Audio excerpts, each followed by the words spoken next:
Morning everyone. तो last में हमने बात की थी हेनरी लॉ के बारे में और solubility of gas in liquid. तो वो बात हमने डिस्कस कर ली, थियरी की आई थिंक हमने डिस्कस कर लिया था। तो उसके बाद हमारे पास जो थोड़े लॉ एप्लीकेशंस थे हेनरी लॉ के, वो बाकी रह गए थे। तो हम शॉर्ट में उसको डिस्कस कर लेते हैं, उसके बाद हम जाते हैं वेपर प्रेशर के ऊपर। ओके, तो फर्स्ट आपको यूजेस दिया है, क्या है वो है to increase the solubility of CO2 in soft drink and soda water the bottle seal under high pressure.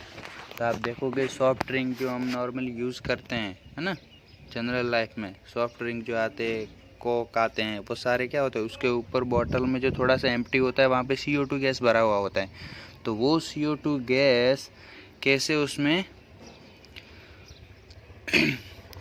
जो गैस उसमें डालते हो कैसे डालना है, वो कितने प्रेशर पे डालना है, क्या टेम्परेचर वहाँ पे होना चाहिए, ये सब सारी चीज़ें कहाँ से आप कर पाते हो, हेनरी लॉ के यूजेस से। क्लियर है। तो हेनरी लॉ का एप्लीकेशन फर्स्ट है कि जो आप गैस डाल रहे हो सॉफ्ट ड्रिंक में, वो डालने में यूज़ होता है। सेकंड एप्लीकेशन है जो स्कूबा ड्राइवर होते हैं, वो क्या होते हैं, एक टैंक आपने देखा होगा कहीं पे, अगर देखा है तो स्कूबा ड्राइवर अपने साथ एक टैंक लेके जाते हैं गैस की। तो वो गैस कौन से होते हैं मैं आपको दिखा देता हूँ। जो टैंक होता है उसमें गैस होते हैं ये वाले, 11% हीलियम, 56% नाइट्रोजन और 32% ऑक्सीजन। तो ये टैंक साथ में ले जाते हैं। इसका रीज़न क्या है, तो इसका रीज़न ये है कि जब स्कूबा ड्राइवर अगर टैंक के बिना अगर वो सी के डीप में जाएंगे तो क्या होगा, जितने ज़्यादा डीप में जाएंगे उसके ऊपर क्या हो जाएगा, प्रेशर बढ़ जाएगा। समझ में आ रहा है कि उसके बॉडी के ऊपर कितना ज़्यादा वाटर आ जाएगा। वो जितना ज़्यादा सी के डीप में जाएगा उतना ज़्यादा उसके बॉडी के ऊपर वाटर आ जाएगा, और उस वाटर की वजह से उसकी बॉडी पे प्रेशर पड़ेगा। और ये प्रेशर आएगा तो वहाँ पे अब क्या होता है, प्रेशर जैसे इंक्रीज़ होता है, हमने आगे हेनरी लॉ में बात की, जितना ज़्यादा प्रेशर उतनी गैस की सॉल्युबिलिटी इन लिक्विड क्या होती, इंक्रीज़ होती है। तो अब यहाँ पे क्या हो जाएगा कि हम प्रेशर जितना ज़्यादा आ जाएगा, हमारी बॉडी में क्या होते हैं, हमारी बॉडी में क्या होना स्टार्ट हो जाएगा, जितने भी सी वाटर में डिज़ोल्व गैसेस होंगे, जितने एटमॉस्फेरिक गैस होंगे जो सी वाटर में डिज़ोल्व गैस होते हैं लिक्विड के साथ, वाटर के साथ, वो हमारी बॉडी के ब्लड में डिज़ोल्व होना स्टार्ट हो जाएंगे। क्लियर है, समझ में आ रहा है आपको कि जितना भी आप गैस वहाँ पे जितना प्रेशर ज़्यादा पड़ेगा हमारा सी वाटर के बॉडी के ऊपर, तो वहाँ के जो डिज़ोल्व गैस होंगे एटमॉस्फेरिक गैस, वो हमारे बॉडी में डिज़ोल्व होना स्टार्ट हो जाएंगे। तो ये डिज़ोल्व होना स्टार्ट हो जाएंगे तो क्या हो जाएगा, नाइट्रोजन सबसे ज़्यादा होता है तो वो हमारे ब्लड में डिज़ोल्व हो जाएगा, और ब्लड में डिज़ोल्व हो जाएगा वहाँ पे वो अपना इफेक्ट नहीं दिखाएगा। उसके जो ब्लड में डिज़ोल्व हो गया सारे बॉडी में वो प्रेशर के साथ घूम जाएगा। बट जब ये स्कूबा ड्राइवर बाहर आते हैं, वो सी से बाहर निकलते, अब क्या होगा कि वहाँ पे प्रेशर कम हो गया, क्योंकि अब तो वो बाहर आ गया, अब सी वाटर का कोई प्रेशर नहीं है बॉडी पे। तो जैसे प्रेशर कम होगा तो नाइट्रोजन क्या करेगा, फिर से ब्लड से सेपरेट होने का ट्राई करेगा, है ना, वो रिलीज़ होने का ट्राई करेगा। और नाइट्रोजन जैसे रिलीज़ होगा तो हमारे ब्लड से वो बबल्स फॉर्मेशन बनाएगा, बबल्स फॉर्मेशन होंगे। और जैसे ये बबल फॉर्मेशन होंगे हमारी कैपिलरी में, तो वो कैपिलरी क्या हो जाएगी, ब्लॉक। वहाँ पे हमारी कैपिलरी क्या हो जाएगी, ब्लॉक। और ये जो ब्लॉकेज होते हैं कैपिलरी, उसको हम बोलते हैं बैंड। तो ये किसकी वजह से होता है, नाइट्रोजन की वजह से। जब हम डीप सी वाटर में, जब स्कूबा ड्राइवर जाते हैं डीप में और जब बाहर आते हैं तो वहाँ पे बैंड फॉर्मेशन होता है उसकी कैपिलरी में। और ये बैंड फॉर्मेशन ना हो इसके लिए ये साथ में जाना पड़ता है, क्योंकि वो बाहर भी आए तो भी उसको इतना प्रेशर मिलता रहे ताकि वो धीरे धीरे जो नाइट्रोजन होना जो रिलीज़ होता है वो धीरे धीरे हो, इतना स्पीड में रिलीज़ ना हो कि बबल्स जनरेट हो। क्लियर है। तो इसकी वजह से वो टैंक साथ में ले जाना पड़ता है स्कूबा ड्राइवर को। तो सेकंड यूजेस जो स्कूबा ड्राइवर की टैंक होती है वो फिल करने में, कि वहाँ पे गैस वो फिल करना होता है, उसका प्रेशर, वो सब चीज़ें हेनरी लॉ की वजह से कर पाते हैं। तो सेकंड है स्कूबा ड्राइवर की टैंक फिल करने में। क्लियर है। तो उसके बाद है थर्ड आप देखोगे एनोक्सिया, तो वन टाइप का डिसीज़ है। वहाँ पे क्या हो जाता है, एक बॉडी का कोई आप पार्ट लेते हो, वहाँ पे अगर वो ब्लड या तो ऑक्सीजन जो सप्लाई होना बंद हो जाता है तो वो पूरा पार्ट क्या हो जाता है, वर्किंग लेस हो जाता है, वो वर्क करना बंद हो जाता है। तो वो क्या होता है कि वहाँ पे सही से प्रेशर से ब्लड या तो ऑक्सीजन नहीं वहाँ पे जा पाता है। तो इसकी वजह से वो एनोक्सिया एक डिसीज़ है जो हमारे बॉडी में अंदर आ जाता है, और उसके कुछ अफेक्ट होते हैं कि वो अफेक्ट करता है हमारी किडनी पे, माइंड पे, हार्ट पे, है ना। तो और ये जो डिसीज़ है तो इस पे वो हमारी बॉडी में भी हेनरी लॉ वर्क करता है कि ऑक्सीजन को पूरी बॉडी में वो प्रेशर के साथ घुमाए। क्लियर है। तो थर्ड वन जो एनोक्सिया वो एक डिसीज़ है। क्लियर, ये आपको पता होगा। ओके, उसके बाद इफेक्ट ऑफ टेम्परेचर दिया है कि जब हेनरी लॉ में इफेक्ट ऑफ टेम्परेचर होता है तो क्या होता है। तो इफेक्ट ऑफ टेम्परेचर हमने कल बाद अगले सेशन में हमने बात की थी कि टेम्परेचर जब बढ़ाओगे तभी ली चार्टियर प्रिंसिपल आपको पता हो तो कि जब उसके पास एनर्जी ज़्यादा होती है तो क्या हो जाएगा, है ना। हमने फॉर्मूला के साथ भी देखा था, P = KH × X, है ना। और हमने कल बात की थी कि टेम्परेचर के साथ हेनरी कांस्टेंट बढ़ता है, और हेनरी कांस्टेंट जब बढ़ेगा तो मोल फ्रैक्शन कम होंगे, और मोल फ्रैक्शन कम होंगे तो प्रेशर ऑलवेज कम होगा, और प्रेशर कम हुआ तो सॉल्युबिलिटी क्या हो जाएगी, कम हो जाएगी। तो इसके लिए अगर टेम्परेचर आप राइज कर रहे हो तो सॉल्युबिलिटी क्या हो जाएगी, डिक्रीज, बिकॉज ऑफ गैस ले रहे हो आप, गैस और लिक्विड की बात कर रहे हो। तो जैसे टेम्परेचर बढ़ाओगे गैस तो क्या हो जाएगा, इवोपोरेट, तो कहाँ से सॉल्युबल होगा वो। तो इसके लिए जब टेम्परेचर राइज होगा गैस इन लिक्विड सिस्टम में तो उसकी सॉल्युबिलिटी क्या होगी, डिक्रीज। ओके, तो ये बात तो कुछ नहीं थी, नॉर्मल बात थी। ओके, इसके बारे में बात कर ली। उसके बाद है इनटेक के 2 क्वेश्चन। ओके, तो इनटेक से क्वेश्चन जो है वो आप सॉल्व करना है, बहुत ही इजी क्वेश्चन है। देखो हेनरी लॉ के ऊपर ही डिपेंडेड है फुल्ली। देखोगे H2S गैस है जिसका क्वालिटेटिव एनालिसिस किया हुआ है, solubility of H2S in water क्या है, 0.195 मोल एट STP। तो STP में आपको प्रेशर मिल जाएगा 1 atm। अगर उसको आप बार में कन्वर्ट करना चाहते हो तो बार में कर लेना, बट ATM कितना होगा 1, क्योंकि STP आपको कंडीशन दिया हुआ है, STP मीन्स 1 ATM। तो और ये क्या हो जाएंगे, मोल ऑफ H2S। अब आपको क्या चाहिए, देखो फॉर्मूला हमारा क्या था, P = KH × मोल फ्रैक्शन, और मोल फ्रैक्शन किसका रहेगा, H2S का। और H2S का अगर आपको मोल फ्रैक्शन निकालना है तो क्या क्या चाहिए आपको, मोल ऑफ H2S, तो ये तो क्या हो गया, मोल ऑफ सॉल्यूट, और एक और क्या चाहिए, मोल ऑफ सॉल्वेंट। तो सॉल्वेंट कौन सा है इसमें, देखो इन वाटर, तो वाटर हो जाएगा सॉल्वेंट। बस मोल फ्रैक्शन सॉल्वेंट आपको मिल जाएगा। कितना लेना है, STP दिया, इसका मीनिंग 1 kg या तो 1 लीटर, और 1 लीटर लेके उसका क्या करो आप, उसका और मोलिकुलर मास आपको ऑलरेडी पता है H2O का। तो आपको क्या करना है, H2O का मोल निकालना है, इसका मोल दिया हुआ है उसके हिसाब से आपको मोल फ्रैक्शन निकालना है। प्रेशर आपको कितना दिया है 1 atm, या तो बार में कन्वर्ट कर लेना, और उसके बाद आपको क्या कैलकुलेट करना है, हेनरी कांस्टेंट लो KH आपको फाइंड करना है, इसको इस साइड लेके KH फाइंड कर देना। ये बहुत ही ईजी क्वेश्चन है ना। तो ये सॉल्व कर देना आप। और सेकंड क्वेश्चन है Henry law constant of CO2 in water. ये हेनरी कांस्टेंट की वैल्यू दी है KH। Calculate the quantity of CO2। तो CO2 कितना डिजोल्व किया सॉल्यूशन में उसकी क्वांटिटी फाइंड करनी, किसमें, 500 ml of soda water. Soda water means water ही, तो 500 ml लेना है। तो आपको यहाँ पे भी क्या करना पड़ेगा पहले, और ये क्या दिया हुआ है उसका प्रेशर CO2 का, तो पार्शियल प्रेशर। देखो फॉर्मूला क्या था, P = KH × X। प्रेशर दिया हुआ है, KH की वैल्यू आपको दी हुई है, क्या चाहिए, मोल फ्रैक्शन। तो मोल फ्रैक्शन में से आपको क्या मिल जाएगा, पहले मोल। क्लियर है, पहले मोल मिले, और मोल मिल जाएगा तो आपको मोल मिल गया अगर CO2 का, तो मोल = क्या होता है, mass by molar mass.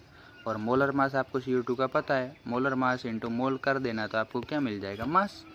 Clear है, बहुत ही ईजी क्वेश्चन है दोनों, तो ये सॉल्व कर देना आप। और एक और चीज़ यहाँ पे देखो, प्रेशर दिया है ATM में, और ये जो दिया है वो पास्कल में, तो ये दोनों एक ही यूनिट में कर देना, या तो इसको पास्कल में कन्वर्ट कर देना या इसको ATM में कन्वर्ट कर देना, ये चीज़ मत भूलना। हाँ ओके, तो ये दोनों बहुत ही इजी क्वेश्चन है, सॉल्व कर देना। नहीं हो रहे तो फिर कुछ हम करेंगे, बट बहुत ही ईजी है, मैंने आपको थोड़ा सा इंट्रोडक्शन दे दिया तो हो जाएगा।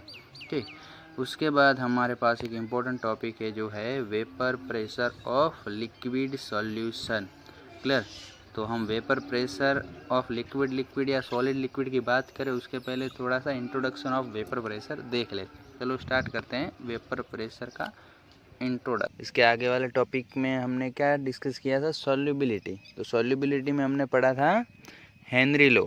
अब आएगा आपके पास राउल्ट लॉ, जो आएगा वेपर प्रेशर के बारे में। ओके, तो दो तरह के वेपर प्रेशर आपको पढ़ने हैं, volatile in volatile and non volatile in volatile. Means liquid in liquid, liquid का सॉल्यूशन होगा और दूसरा होगा सॉलिड इन लिक्विड। तो दो तरह के आपको वेपर प्रेशर पढ़ने हैं। बट उसके पहले आपको पता होना चाहिए कि वेपर प्रेशर क्या होता है ना, कि वेपर प्रेशर क्या चीज़ है। तो ये आपको पता होगा, वेपर मीन्स जो सब्सटेंस इवापोरेशन होता है ना, जो भाप के फॉर्म में बाहर निकलता है। जैसे टेम्परेचर बढ़ाते हैं किसी लिक्विड का तो वो इवापोरेट हो जाता है ना टेम्परेचर के साथ, उसको हम बोलते हैं vapour. Vapour means gas form. Clear है? तो vapour pressure of liquid solution के बारे में आपको पढ़ना है। उसके पहले आपको पता होना चाहिए कि वेपर क्या है। तो उसके ये लिए आपको समझना होगा कि वेपर क्या चीज़ है ना। तो वेपर प्रेशर जनरली कहाँ देखने को मिलेगा? कोई अगर वॉलेटाइल कंपाउंड है, वॉलेटाइल मीन्स जो सब्सटेंस इजीली वॉलेटाइल हो रहा है, इवोपोरेट हो रहा है। ओके, मान लो मेरे पास एक वाटर है और उसको मैं अगर हीट कर रहा हूँ तो वो क्या होगा? गैस फॉर्म में चला जाएगा, वो इवोपोरेट हो जाएगा। और वो इजीली कोई सब्सटेंस इवोपोरेट हो जाता है तो उसको हम क्या बोलते हैं? Volatile compound. और कोई एक ऐसा कंपाउंड ले लो जिसका हम हीट करने के यार कुछ इजीली हम उसको इवोपोरेट नहीं कर पाते ना, किसी के पास इवोपोरेट होने की टेंडेंसी नहीं होती है, तो उसको हम बोलते हैं नॉन वॉलेटाइल कंपाउंड। ओके, तो जो कंपाउंड वॉलेटाइल कंपाउंड होगा वहाँ पे आपको वेपर प्रेशर देखने को मिलेगा। क्लियर है? अगर मैं एक एग्जांपल लूँ कि मान लो मेरे पास एक कंटेनर है, ऐसा ओपन कंटेनर, उसको मैंने वाटर लिया उसमें और मैं क्या करूँगा? उसको हीट करूँगा तो यहाँ पे मान लो ये वाटर है ना, यहाँ पे सारे उसके वाटर के कंपोनेंट होंगे, सरफेस पे होंगे और बल्क में। तो ये क्या होगा कि पहले जैसे मैं हीट करता जाऊंगा तो वाटर के सरफेस के जो मॉलिक्यूल होंगे वो क्या होंगे? इवोपोरेट होंगे स्टार्ट में। उसके बाद के जो नीचे के वाले, वो ऊपर के सरफेस के जैसे वॉलेटाइल होंगे तो नीचे के सरफेस वाले क्या हो जाएंगे? धीरे धीरे वॉलेटाइल होना स्टार्ट कर देंगे। तो सबसे पहले क्या होगा? सरफेस वाले कंपाउंड वॉलेटाइल होंगे क्योंकि वो उसके पास काइनेटिक एनर्जी ज़्यादा होती है। और आप देखोगे कि सरफेस जो होता है वो देखो, ये अंदर वाले जो बल्क वाले मॉलिक्यूल चारों तरफ से क्या होते हैं? बंधे हुए होते हैं, बट ये ओनली 3 साइड्स हैं, तो वो इजीली रिमूव कर पाते हैं हम। तो इसके लिए सबसे पहले कौन से होंगे? सरफेस वाले इवोपोरेट होंगे। तो जैसे ही सरफेस वाले इवोपोरेट होंगे, ये ओपन कंटेनर हमने लिया था वो क्या हो जाएंगे? इवोपोरेट होकर बाहर होते जाएंगे। तो ये जो लिक्विड का हमने वॉल्यूम लिया था, वॉल्यूम क्या होगा? धीरे धीरे डिक्रीज होता रहेगा, है ना। तो एक तो ये सिस्टम हो गया ओपन कंटेनर का। सेकंड सिस्टम क्या होगा कि मैं एक सिस्टम ले लूँ ऐसा, उसमें क्लोज कंटेनर लिया मैंने, पूरा क्लोज, उसमें मैंने एक वाटर भर दिया, कोई भी वॉलेटाइल कंपाउंड में ले लेता हूँ, लिक्विड ले लिया मैंने। चलो उसको अब मैं क्या करता हूँ? हीट करता हूँ। जैसे मैं हीट करूँगा तो यहाँ पे भी क्या होंगे? ये सरफेस मॉलिक्यूल पहले क्या होंगे? इवोपोरेट होंगे। बट इवोपोरेट वो होके कहाँ जाएंगे? क्योंकि वो बाहर तो जा नहीं सकते, क्योंकि कंटेनर हमारा क्या है? क्लोज कंटेनर है। तो रहेंगे यहीं पे, जहाँ पे फ्री स्पेस, जहाँ पे उनको मिलेगा वहाँ पे वो गैस के फॉर्म में चले जाएंगे, इवोपोरेट हो जाएंगे। तो जैसे जैसे ये ज़्यादा आप हीट करते रहोगे, यहाँ पे गैस का वॉल्यूम बढ़ता रहेगा, और गैस का वॉल्यूम बढ़ता रहेगा तो वो क्या करेगा? जो जितना भी गैस बढ़ रहा है वो क्या करेगा? ये वाटर के ऊपर अपना प्रेशर डालेगा, है ना। क्योंकि ये जो लिक्विड फॉर्म में यहाँ पे सॉल्यूशन भरा हुआ था उसके ऊपर अपना प्रेशर डालेगा, जो गैस फॉर्म में इवोपोरेट हुआ मॉलिक्यूल है वो प्रेशर डालेंगे। तो ये भी आप देखोगे यही सॉल्यूशन था, उसको ही हमने हीट किया, उसके ही मॉलिक्यूल क्या होंगे? वॉलेटाइल हो गए, वेपर फॉर्म में कन्वर्ट होंगे, और उसकी वजह से जो प्रेशर मिला यहाँ पे उस सॉल्यूशन को, उसको हम बोलते हैं वेपर प्रेशर। ओके, एक बार और देख लेना। वॉलेटाइल कंपाउंड हम ऑलवेज क्या करेंगे? क्लोज सिस्टम की बात करेंगे, और ओपन सिस्टम की बात नहीं करेंगे। आप देखा होगा 11th में भी कि वहाँ पे जो इक्विलिब्रियम होता था वो कहाँ पर होता था? क्लोज सिस्टम में, ओपन सिस्टम में नहीं हो रहा था। तो ऑलवेज क्लोज सिस्टम की हम बात करेंगे। तो क्लोज सिस्टम आप देखोगे कि यहाँ पे इक्विलिब्रियम भी यहाँ पर होगा कि पहले ये वॉलेटाइल कंपाउंड गैस फॉर्म में जनरेट होकर जब ज़्यादा कंपाउंड गैस फॉर्म में चले जाएंगे तो उसके बाद क्या होंगे, वो लिक्विड फॉर्म में भी कन्वर्ट होना स्टार्ट हो जाएंगे। तो ये जो दोनों तरह रिएक्शन होने का जो प्रोसेस उसको हम इक्विलिब्रियम बोल रहे थे। तो वही प्रोसेस यहाँ पे है कि जो गैस फॉर्म में मॉलिक्यूल कन्वर्ट हो रहे हैं, है ना, और मैंने क्लोज सिस्टम लिया था, ये लिक्विड मेरा था, फिर गैस फॉर्म में यहाँ पे ये सारा गैस बन जाएगा और ज़्यादा गैस बन जाएगा तो वो अपना प्रेशर ये सॉल्यूशन के ऊपर सरफेस पे ऊपर डालेंगे। और ये जो सरफेस आ रहा है, सरफेस पे प्रेशर आ रहा है, ये वेपर की वजह से, ये वेपर किसका, यही सॉल्यूशन का है। तो ये वेपर की वजह से जो प्रेशर आ रहा है उस प्रेशर को हम बोलते हैं vapour pressure. Okay, I think आपको ये समझ में आ गया होगा, है ना, वेपर प्रेशर हम किसको बोलते हैं। क्लियर है? तो ध्यान रखना, वेपर प्रेशर अभी भी समझ में आना है, नहीं आया तो एक बार वीडियो थोड़ा रिवाइज करके देख लो। ओके, वेपर प्रेशर कुछ नहीं है, बहुत ही इजी है टॉपिक। ओके, तो पहले आप अगर वेपर प्रेशर लिक्विड सॉल्यूशन का पढ़ना चाहते हो तो पहले ये समझ में आ जाना चाहिए कि वेपर प्रेशर क्या चीज़ है। ओके, तो वेपर प्रेशर ये होता है। ओके, तो आई थिंक आपको वॉलेटाइल या तो वेपर प्रेशर क्या होता है वो समझ में आ गया होगा। तो अब कुछ देख लेते हैं, कुछ फैक्टर हैं कि वो वेपर प्रेशर पे अफेक्ट करते हैं या तो वेपर प्रेशर उन पे डिपेंड करता है। तो कुछ फैक्टर जो शॉर्ट में हम देख लेते हैं। तो फर्स्ट रहेगा कि जो शेप होता है कंटेनर का शेप वो वेपर प्रेशर पे अफेक्ट नहीं करता है, नॉट अफेक्टेड, है ना। क्लियर है? ये बात एक पेज में डाल देना कि आप जो कंटेनर ले रहे हो उसमें हमने जो सॉल्यूशन डाला है उसका हम वेपर प्रेशर के बारे में डिस्कस कर रहे हैं, तो उसका कंटेनर का शेप कैसा भी हो वो कोई अफेक्ट नहीं करता उसके वेपर प्रेशर पे। क्लियर है ये बात? तो वेपर प्रेशर पे कंटेनर का शेप कभी अफेक्ट नहीं करेगा, है ना। तो vapour pressure is doesn't affect depend on shape of container. Clear है? तो फर्स्ट कुछ नहीं था कि उसके कंटेनर पे कभी डिपेंड नहीं करेगा, उसका कंटेनर चाहे। ओके, तो फर्स्ट आपको फैक्टर समझ में आ गया होगा कि वो उस पर डिपेंड नहीं है, शेप कोई कंटेनर का शेप कैसा भी हो उस पर डिपेंड नहीं है। सेकंड है नेचर ऑफ सब्सटेंस या तो नेचर ऑफ सॉल्यूशन, कि आप जो कंटेनर में जो हमने सॉल्यूशन लिया है ये मेरा हाँ, एक बात ध्यान रखना, जो कंटेनर ले रहे हो उसका शेप चाहे कैसा भी हो बट वो कंटेनर कैसा होना चाहिए, क्लोज, तभी आप उसका वेपर प्रेशर पढ़ पाओगे, है ना। तो ये जो कंटेनर में मैंने सब्सटेंस लिया, जो सॉल्यूशन लिया, उसका नेचर कैसा है उस पर उसका वेपर प्रेशर है वो डिपेंड करेगा। क्लियर है? तो सेकंड फैक्टर है नेचर ऑफ सब्सटेंस या तो सॉल्यूशन, कि जो आप जो सिस्टम में या तो जो कंटेनर में डाल रहे हो वो कैसा है, उसका नेचर कैसा है, तो वो उसका नेचर अफेक्ट करेगा उसके वेपर प्रेशर पे। क्लियर है? तो दो तरह के वेपर या तो सॉल्यूशन आप ले सकते हो या तो सब्सटेंस ले सकते हो। अगर नेचर ऑफ सब्सटेंस की बात की जाए तो दो तरह के सब्सटेंस होंगे, एक होंगे वॉलेटाइल और एक होंगे नॉन वॉलेटाइल। क्लियर है? एक होंगे वॉलेटाइल और सेकंड वन होंगे नॉन वॉलेटाइल। तो वॉलेटाइल मीन्स क्या है, जो इजीली इवोपोरेट हो जाए, कि they have a tendency to volatile. और नॉन वॉलेटाइल मीन्स क्या, they do not have tendency to volatile.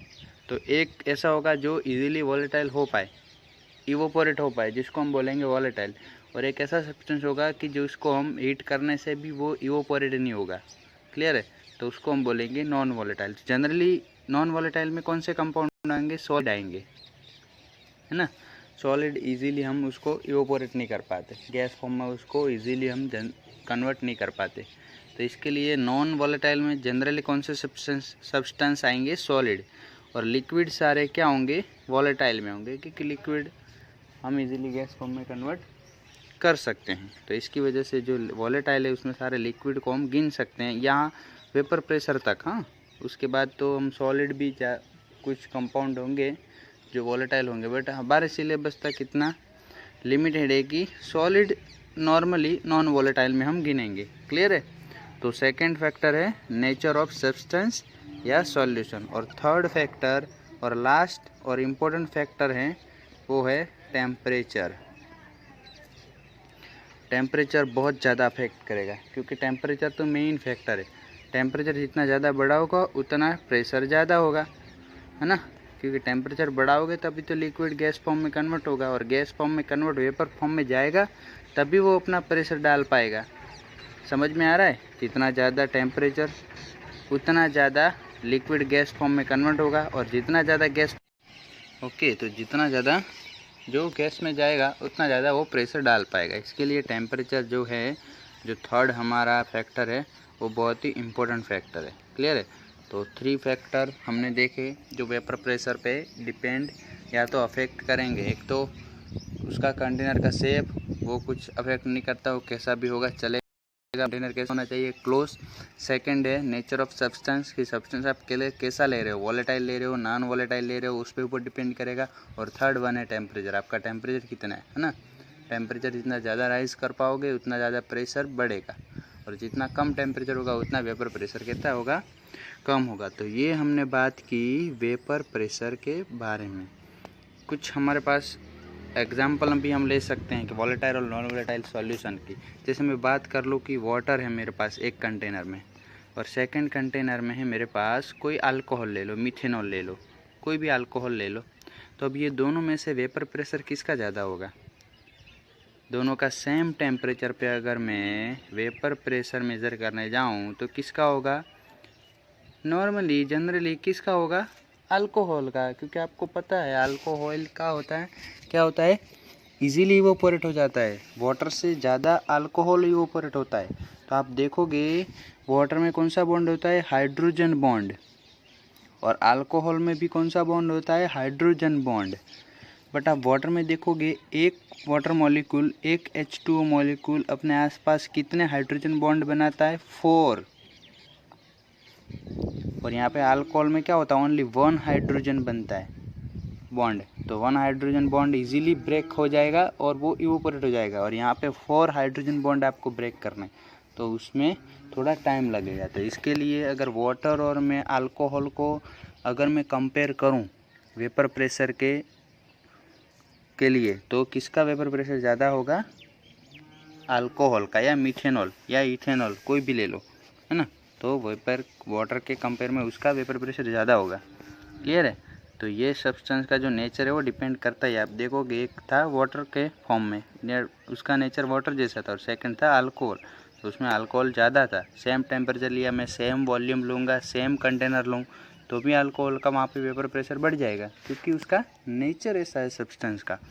तो इसके लिए आपको ध्यान रखना है कि वेपर प्रेशर डिपेंड करता है अपने फैक्टर पे। क्लियर है। तो ये बात थी कुछ वेपर प्रेशर के इंट्रोडक्शन की। अभी हमें क्या करना है कि वेपर प्रेशर के 2 सिस्टम पढ़ने, ये जो रहे मैंने जो अंडरलाइन किया, liquid in liquid and solid in liquid. देखो अभी तक हमने बात कर रहे थे प्योर, कि मैंने एक में वाटर ले लिया, एक में अल्कोहल ले लिया। अब मैं ऐसी बात नहीं करूँगा। अब कंटेनर में हम बात करेंगे तो 2 सब्सटेंस लेके, क्योंकि हम बात कर रहे हैं, अभी चैप्टर पढ़ रहे हैं सॉल्यूशन, तो सॉल्यूशन में एक सॉल्यूट भी होगा और सॉल्वेंट भी होगा। तो इसके लिए आपको दिया है लिक्विड इन लिक्विड। इसका मीनिंग क्या है, सॉल्यूट भी लिक्विड, सॉल्वेंट भी लिक्विड, और इसका वेपर प्रेशर कैसा होता है वो हम डिस्कस करेंगे। उसके बाद सॉल्यूट होगा सॉलिड और सॉल्वेंट होगा लिक्विड, तो ये सेकंड सिस्टम बनेगा, उसका हम डिस्कस करेंगे। ओके। तो 2 तरह के वेपर प्रेशर हम डिस्कस करने वाले हैं, जो हम करेंगे अगले सेशन में। ओके। तो आज यहाँ तक रखते हैं हम। क्लियर है। तो आज हमने ख़त्म किया वेपर प्रेशर इंट्रोडक्शन, और कल डायरेक्टली हम स्टार्ट कर देंगे vapour pressure of liquid E liquid solution, जहाँ पे राउट लो आपको इंट्रोड्यूस होगा, और वॉलेटाइल और नॉन वॉलेटाइल क्या है वो ध्यान रखना। अभी जब भी आप देखोगे 2-3 लेक्चर में ये वर्ड्स आता रहेगा। क्लियर। तो मिलते हैं नेक्स्ट सेशन में।